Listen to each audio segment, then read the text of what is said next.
నమస్తే, welcome to NH TV. లోక్సభలో ప్రతిపక్ష నేత రాహుల్ గాంధీ అలాగే కాంగ్రెస్ పార్టీ ఎంపీ విదేశాలకు వెళ్ళిన ప్రతిసారి ఏదో ఒక వివాదాస్పద వ్యాఖ్యలు చేయడం పరిపాటిగా మారింది. ఇప్పుడు ఆయన అమెరికా పర్యటనలో ఉన్నారు. అమెరికా పర్యటనలో కూడా అలాంటి వ్యాఖ్యలు చేశారు. భారత రాజకీయ వ్యవస్థలో ప్రేమ గౌరవం అనేవి లేవు, వినయం కూడా లేదు అంటూ ఆర్ఎస్ఎస్ మీద, ప్రధాని మోదీ మీద మరొకసారి విమర్శలు గుప్పించారు. నేరుగా పరాయి గడ్డపై ఉన్నప్పుడు భారత అంతర్గత వ్యవహారాల గురించి మాట్లాడడం ఎంతవరకు సబబు అనేటువంటి చర్చ గతంలో జరిగింది, ఇప్పుడు కూడా జరుగుతోంది. ఎందుకు పదే పదే ఇలాంటి వ్యాఖ్యలు దేశంలో ఉన్నప్పుడు చేయడం సాధారణమే, కానీ పరాయి గడ్డకు వెళ్ళినప్పుడు, అది అమెరికా కావచ్చు లేకపోతే యూకే కావచ్చు, ఇలాంటి దేశాలకు వెళ్ళినప్పుడు ఎందుకు ఇలాంటి వ్యాఖ్యలు చేస్తున్నారు, ఎలా అర్థం చేసుకోవాలి? Let's talk about it. నాతో పాటు జాయిన్ అవుతున్నారు రాజకీయ సామాజిక విశ్లేషకులు రాజశేఖర్ గారు. రాజశేఖర్ గారు నమస్తే అండి. నమస్తే అండి రాజు గారు. రాజశేఖర్ గారు, రాహుల్ గాంధీ గారు ఈ తరహా వ్యాఖ్యలు చేయడం ఫస్ట్ టైం కాదు, గతంలో కూడా మనం చూసాము. ఇప్పుడు మరోసారి అలాంటి వ్యాఖ్యలే చేశారు. ఆయన అన్న దాంట్లో ప్రేమ గౌరవం వినయం వంటివి లేవు మన భారత రాజకీయ వ్యవస్థలను మాట్లాడడం జరిగింది. ఎందుకని ఇలాంటి కామెంట్స్ పదే పదే రిపీట్ అవుతున్నాయి? దీనికి ఏదైనా ఎకో సిస్టమ్ లాంటిది ఏమైనా ఉందా? ఎలా అర్థం చేసుకోవాలి మనం? నమస్తే రాజు గారు once again. And NH TV ప్రేక్షకులకి కూడా, ప్రతిసారి రాహుల్ గాంధీ కానీ, శామ్ పిట్రోదా కానీ, కొంతమంది కాంగ్రెస్ నాయకులు, అట్లాగే లెఫ్ట్ వింగ్ అకాడమిక్స్, కొంతమంది లెఫ్ట్ వింగ్ జర్నలిస్టులు, వీళ్ళందరూ కూడా కొద్ది పని కట్టుకొని యుఎస్లో కానీ, యుఎస్ వెస్టర్న్ సొసైటీలో కానీ, వెస్టర్న్ అంటే అమెరికా, యూరప్, యూకేలో, కొన్ని ఏషియన్ కంట్రీస్లలో కూడా వాళ్ళ అకాడమిక్ సర్కిళ్ళల్లో, వాళ్ళ న్యూస్ పేపర్లలో ఆర్టికల్స్ రాయడము, వాళ్ళలో ఇంటర్వ్యూలు ఇవ్వడము, ఇట్లాంటివన్నిటిని కూడా ఒక సిస్టమేటిక్ గా చేస్తారండి. ఇవన్నీ కూడా దీని అన్నిటికీ ఏంటి అంటే, ప్రైమరీగా వాళ్ళకంటూ ఒక ఈకో సిస్టమ్ ఉంది. ఈ ఈకో సిస్టమ్కి ఏంటి అంటే, ఒక జర్నలిస్టిక్ ఆర్టికల్స్, ఒక పొలిటీషియన్స్ యొక్క కామెంట్స్, ఒక అకాడమిక్ రాసిన బుక్, ఏదో ఒకటి. ఇవన్నీ మనోళ్ళకి చాలా మందికి డే టు డే డిస్కోర్స్ లా కానీ, డే టు డే జరిగే విషయాలలో కానీ ఏం జరుగుతుందని అర్థం కాకుండా ఇవన్నిటిని కొన్నిటిని తీసుకొని ఈ ఈకో సిస్టమ్ అన్నిటిని బిల్డ్ చేసి వీటి నుంచి ఏం చేస్తారంటే ఒక నేరేటివ్ బిల్డ్ చేసుకొస్తారు. అది అసలు ఆ ఈకో సిస్టమ్ అంతా ఎట్లా వర్కౌట్ అవుతుంది, ఏంటి, అసలు ఇలాంటివి చేయడానికి కారణం ఏంటనేది నేను కొద్దిగా డీటెయిల్ గా మాట్లాడదాం ఒక 2 నిమిషాల పాటు. ఆ ఒక నేరేటివ్ బిల్డ్ చేయడం కోసము ఇట్లాంటి కామెంట్స్ అన్ని చేస్తూ ఉంటారు. మీరు ఇప్పుడు ప్రైమరీగా చూసుకుంటే గత 10 సంవత్సరాల నుంచి ప్రతిసారి ఏంటి, ప్రస్తుతం హిందుత్వం మీద మనకు ఒక నేరేటివ్ క్రియేట్ అయింది. ఏంటి అంటే, హిందుత్వం అంటే కూడా హిందూస్ అంతా కూడా ఒక అగ్రెసివ్ గా అని చెప్పేసేసి దాంతో స్వాములను కానీ, లేకుంటే హిందువులో బ్రాహ్మిన్స్లను కానీ, ఇవన్నీ కూడా చేసుకొచ్చి ఏం చేశారు అంటే, హిందూ కల్చర్ అనేది కూడా చాలా అగ్రెసివ్, రిగ్రెసివ్ అని చెప్పేసేసి గ్లోబల్గా ఒక నేరేటివ్ క్రియేట్ చేశారు. దాంట్లో భాగంగానే డిస్మాంట్లింగ్ గ్లోబల్ హిందుత్వం అని చెప్పేసేసి కాన్ఫరెన్స్లు చేయడము, దాని తర్వాత వాటి నుంచి రిపోర్ట్స్ని పబ్లిష్ చేయడము, అకాడమిక్లు చేయడము. తర్వాత ఏమైపోయింది, గ్లోబల్ ర్యాంకింగ్ లో ఇండియాలో రిలీజియస్ ఫ్రీడమ్ అంటూ లేదు అని చెప్పేసేసి, మీరు ప్రతిసారి గ్లోబల్ ర్యాంకింగ్స్ వచ్చినప్పుడు హిందువుల వల్ల రిలీజియస్ ఫ్రీడమ్ ఇండియాలో లేదు అని చెప్పేసేసి ఒక ర్యాంకింగ్స్ వచ్చేస్తారు. సో దానివల్ల కంప్లీట్ గా అదే నేరేటివ్ సెట్ అయిపోతుంది. ఇప్పుడు ఏమైపోయింది, డెమోక్రసీ మీద తీసుకున్నారు. ఇండియాలో డెమోక్రసీ పనిచేయట్లేదు. నరేంద్ర మోడీ గవర్నమెంట్, భారతీయ జనతా పార్టీ వచ్చిన తర్వాత డెమోక్రసీ అనేది పూర్తిగా పడిపోయింది. డెమోక్రటిక్ వాల్యూస్ పడిపోయినాయి. అసలు ఒక రకమైన తన చెప్పిన ఏంటి, లవ్, రెస్పెక్ట్, హ్యూమిలిటీ, ఈ గౌరవం లేవు మన దగ్గర. ప్రేమ, గౌరవము, మానవత్వము ఇట్లాంటిది లేదు. అసలు ఇవి లేకపోవడం వల్ల ఇండియాలో డెమోక్రటిక్ సిస్టమ్ అంతా కూడా క్రంబుల్ అయిపోతుంది. అసలు ఇండియాలో డెమోక్రసీ అనేది లేదు అని చెప్పడానికి వీళ్ళు అనేక రకాలుగా ప్లాట్ఫామ్స్ యూజ్ చేసుకుంటారు అన్నట్టు.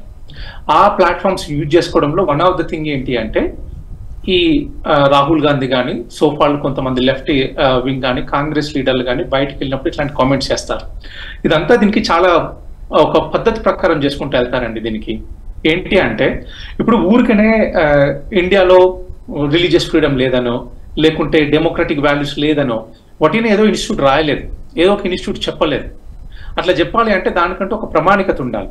ఆ ప్రామాణికత ఏ విధంగా క్రియేట్ అవుతుంది అంటే, ఫస్ట్ ఏదో ఒక ఇట్లాంటి పొలిటీషియన్కి వెళ్ళి ఇప్పుడు ఇండియాలో ఒక పొలిటికల్ పార్టీలో రాహుల్ గాంధీ కామెంట్స్ చేసిండు అనుకోండి, దాన్ని ఎవరు పట్టించుకోరు. దాన్ని మనం ఒక ప్రామాణికంగా తీసుకోలేకపోతాం. ఎందుకంటే పొలిటికల్ డిస్కోర్స్ పొలిటికల్ ర్యాలీలలో చెప్పారు కాబట్టి అది ఎట్లయినా ఉండొచ్చు. కొంతమంది కొద్దిగా ఎమోషనల్ గా మాట్లాడతారు ఉండొచ్చు అని చెప్పడానికి. సో కాబట్టి దానికి ఏం చేస్తారు అంటే ఇంటెలెక్చువల్ ప్లాట్ఫామ్స్ ని యూజ్ చేసుకుంటారు. ఇప్పుడు తను ఒక వెళ్ళి యూనివర్సిటీలోనో ఎక్కడో స్టూడెంట్స్ తోటి ఇంటరాక్షన్ ఉన్నాడు, అట్లాంటి దగ్గర మాట్లాడినప్పుడు ఆయన చెప్పిన ప్రతి ఒక్క మాటకి చాలా వాల్యూ ఉంటుంది. అప్పుడు రేపు తెల్లారంగా యుఎస్ లో కానీ వెస్టర్న్ అకాడమిక్స్ లో కానీ వెస్టర్న్ జర్నలిస్ట్లలో కానీ వీళ్ళు ఏం చేస్తారంటే ప్రతిసారి సో అండ్ సో లీడరు ఇలా అన్నాడు సో కాబట్టి ఇది ట్రూ అని చెప్పేసి అన్న మాటలని మొత్తానికి ఒక వాలిడేషన్ కింద తీసుకుంటారు అన్నట్టు. తీసుకొని అకాడమిక్ సర్కిల్స్లలో మొత్తం రీసెర్చ్లు కానీ బుక్కులు రాసినా కానీ మీరు వెస్టర్న్ అకాడమిక్ సర్కిల్స్లలో కొన్ని ఇన్స్టిట్యూషన్స్ ఉంటాయి ప్రతి ఒక్క యూనివర్సిటీలో, ఏషియన్ స్టడీస్ అని ఓరియంటల్ స్టడీస్ అని చెప్పేసి మీరు రాజీవ్ మల్హోత్రా గారి టాక్స్ విన్నా కానీ ఆయన విన్నా కానీ ఈ విషయాలపైన రాజీవ్ గారు చాలా చాలా మాట్లాడతారు. మీరు అక్కడ ఎప్పుడు వెళ్ళినా కానీ అసలు ఈ ఏషియన్ స్టడీస్ కానీ ఓరియంటల్ స్టడీస్ అనేటివన్నీ కూడా anti Hindu, anti India, anti హిందుత్వం మీద కంప్లీట్ గా పేపర్లు పబ్లిష్ చేయడము, ఆర్టికల్స్ రాయడము, బుక్స్ రాయడము మొదలు చేస్తున్నాయి. చాలా మటుకు ఇంకా చేస్తూనే ఉన్నాయి. వాళ్ళందరికీ సోర్స్ అంటే ఇలా మేము చెప్పడానికి రీజన్ ఏంటి అని చెప్పడానికి రాహుల్ గాంధీ లాంటి కామెంట్స్ ఉపయోగపడతాయి అన్నట్టు. Is that make sense? వీళ్ళు ఎందుకు పర్టికులర్ గా బయట మాట్లాడతారు అంటే అది ఎందుకు వెస్టర్న్ అకాడమిక్స్ లోనే ఎందుకు చేస్తారు అంటే ఇంటర్నేషనల్ గా ఒక చర్చ జరుగుతుంది, ఇంటర్నేషనల్ గా ఒక చర్చ జరగడము, ఇంటర్నేషనల్ నుంచి వీళ్ళ పార్టీలకు ఒక ఫండింగ్ రాయించుకోవడము. ఇప్పుడు ఇండియాలో వాళ్ళు చెప్పే మాటలు ఎక్కువ మంది వినట్లేదు అనుకోండి, అప్పుడు ఏం చేయాలి అంటే బయటకు వెళ్ళి, ఇప్పుడు నా దగ్గర నేను ఇట్లా చెప్పే మాటలు ఎవరు వినట్లేదు, అప్పుడు ఏం చేయాలి, బయటకు వెళ్ళి నాకంటూ ఒక నలుగురు ఫ్రెండ్స్ ని వెతుక్కు రావాలి. వాళ్ళు ఒక నలుగురు నాతో పాటు వాయిస్ జాయిన్ అయితే ఇక్కడ లోకల్ ఉన్న వాళ్ళందరూ కూడా ఏమనుకుంటారంటే అరే ఇది నిజమేనేమో, ఉట్టిగానే ప్రపంచంలో ఉన్న ఈ ర్యాంకింగ్స్ అన్ని కూడా వట్టిగానే ఇవ్వరు కదా, సో కాబట్టి ఇది చెప్తుంది నిజమేనేమో. అది ఇంకొకటి, ఇండియాలో అగ్రెసివ్ గా భారతీయ జనతా పార్టీ కానీ ఇప్పుడున్న గవర్నమెంట్ కానీ కొన్ని రిఫార్మ్స్ తీసుకురావడానికి ట్రై చేస్తున్నారు. ఇప్పుడు ఇట్లాంటి అన్ని నెగటివ్ ప్రాపగండా బయటకు వెళ్ళినప్పుడు ఏమవుతుంది అంటే ఆ ఫండింగ్ చేసేటోళ్ళని కానీ డబ్బులు ఇన్వెస్ట్ చేయాలనుకున్న వాళ్ళు కానీ మనం ఏదైనా పని మీద వాళ్ళని వెళ్ళి టెక్నాలజీ కోసం వెళ్ళినప్పుడు కూడా మీ కంట్రీలో ఇలా ఇలా ప్రాబ్లమ్స్ ఉన్నాయి కాబట్టి మేము చేయలేము, మీరు ఈ ప్రాబ్లమ్స్ అన్ని ఫిక్స్ చేస్తేనే మేము వచ్చి చేస్తామంటారు. అసలు అట్లాంటి ఇక్కడ ప్రాబ్లమే లేదు కదా, ప్రాబ్లమ్ ఫిక్స్ చేయలేకపోతే అప్పుడు ఏమవుతుందంటే ఇక్కడ ఉన్న గవర్నమెంట్ ఒక డిఫెన్స్ లో పడిపోతుంది. ఇక్కడ డిఫెన్స్ లో పడిపోవడం వల్ల ఏమవుతుంది అంటే వాళ్ళకి చెప్పిన కొన్ని కండిషన్స్ కి అగ్రి కావాల్సి వస్తుంది. ఇక్కడ ఇంకొక విషయం కూడా, సరే పొలిటికల్ పార్టీగా అపోజిషన్ పార్టీగా విమర్శలు చేయడము చేస్తారు, వీళ్ళు అపోజిషన్లో ఉన్నారు, బీజేపీ రూలింగ్లో ఉంది కాబట్టి. ఆర్ఎస్ఎస్ మీద పదే పదే ఎందుకు టార్గెట్ చేస్తున్నారు అనుకోవాలి మనం. ఆర్ఎస్ఎస్ ఐడియాలజీ మొత్తం ఒకటే భావజాలం దేశం అంతా ఉండాలని కోరుకుంటుంది, మేము అది నమ్మట్లేదు, వివిధ భావజాలాలు ఉంటాయి దేశంలో, అమెరికా లాగా అందరికీ ప్రాతినిధ్యం ఉండాలని చెప్పి మాట్లాడుతున్నారు. రెండు విషయాలు, ఒకటి ఆర్ఎస్ఎస్ని ఎందుకు టార్గెట్ చేస్తున్నారు, రెండోది అమెరికాని చూసి మనం నేర్చుకునేటువంటి పరిస్థితులు ఉన్నామా డెమోక్రసీ కానీ ఇతర విషయాల్లో కానీ. ఇప్పుడు మనము భారతదేశము కానీ ఇండియాలో కానీ హిందుత్వ బేసిక్ ఐడియాలజీ ఏంటండి, భిన్నత్వంలో ఏకత్వం అని చెప్పేసి తీసుకుంటాం అంతే. అసలు అది fundamentals to our core ideology. అసలు మన ఫ్యాబ్రికే భిన్నత్వంలో ఏకత్వం. ఇక్కడ మనకు వచ్చేసేసి అంతా ఒకటే భారతదేశం అని చెప్పేసి ఆర్ఎస్ఎస్ ఐడియాలజీ అని చెప్తే అది ఎంత మిస్ఇన్ఫర్మేషన్ అంటే అసలు తెలిసి మాట్లాడుతున్నాడా అసలు తెలియకనా ఊరికనే గాలికి మాటలు. అది అసలు ఇండియాలో మనం ఫస్ట్ చెప్పేది ఏంటి, దేవుడు ఒక్కడైనా కానీ అనేక దారులు, చేరుకునే మార్గాలు వేరని చెప్తాం అంతే. అసలు మన ఫండమెంటల్స్ ఆఫ్ హిందుత్వనే అది కదా. నువ్వు అదాన్ని తెలుసుకొని అసలు మనమే బయటకు వెళ్ళి బయట వెస్టర్న్ కంట్రీస్ మన హిందూ ఫిలాసఫీ ఏంటి, ద వే ఆఫ్ లైఫ్ ఏంటి అని చెప్పేసి వాళ్ళు నేర్చుకుంటుంటే నువ్వు వెళ్ళి వాళ్ళ నుంచి నేర్చుకోవాలని చెప్పడంలో ఉన్నంత మూర్ఖత్వం ఇంకొకటి లేదు. ఒకటి.